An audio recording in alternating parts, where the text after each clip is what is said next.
ঘটনাটা অনেকটা সিনেমার মতোই। ইসরায়েলি দখলদার বাহিনী বকরকে গ্রেপ্তার করেছিল, পরে যাবজ্জীবন কারাদণ্ডে দণ্ডিত করে। তখন আকরাম নিজের স্ত্রীকে তালাক দিয়েছিলেন, এই ভেবে যে স্ত্রী যেন সারা জীবন তার মুক্তির অপেক্ষায় থেকে জীবনটা নষ্ট না করেন।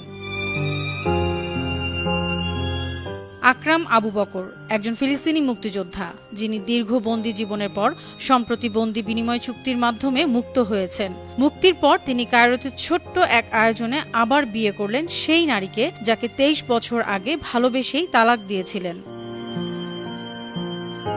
কিন্তু প্রেম কখনো কখনো সময়কেও হার মানায়। সেই নারী অবিশ্বাস্য এক ভালোবাসা ও আনুগত্যের দৃষ্টান্ত স্থাপন করেছেন। তিনি স্বামীকে ভোলেননি, নতুন করে বিয়েও করেননি, বরং সিদ্ধান্ত নেন জীবনের শেষ দিন পর্যন্ত আকরামের জন্যই অপেক্ষা করবেন। আর ঠিক সেই দৃঢ় সিদ্ধান্তই 23 বছর পর আবার তাদের মিলিয়ে দিল। আকরাম আবু বকরের নাম মুক্তির তালিকায় পেয়েই স্বাগত জানাতে ওই নারী ছুটে যান কায়রোতে, কারণ ইসরায়েলি কারাগার থেকে মুক্তির পর আকরামকে মিশরে নির্বাসনে পাঠানো হয়। 50 বছর বয়সী আকরাম কায়রোতে পা রেখেই দেখেন তার সেই বিশ্বস্ত স্ত্রী, যিনি তার জন্য অপেক্ষা করেছেন 23 বছর। সেই গভীর প্রেম ও ভালোবাসার প্রতিদান হিসেবে তাকে বিয়ে করেন আবু বকর। অনুপম পুনর্মিলনের এই ঘটনাটি ফিলিস্তিনিদের আশা ও বিজয়ের প্রতীকে পরিণত হয়েছে। অনন্যা চৈতি, আন্তর্জাতিক ডেস্ক, বানু টিভি।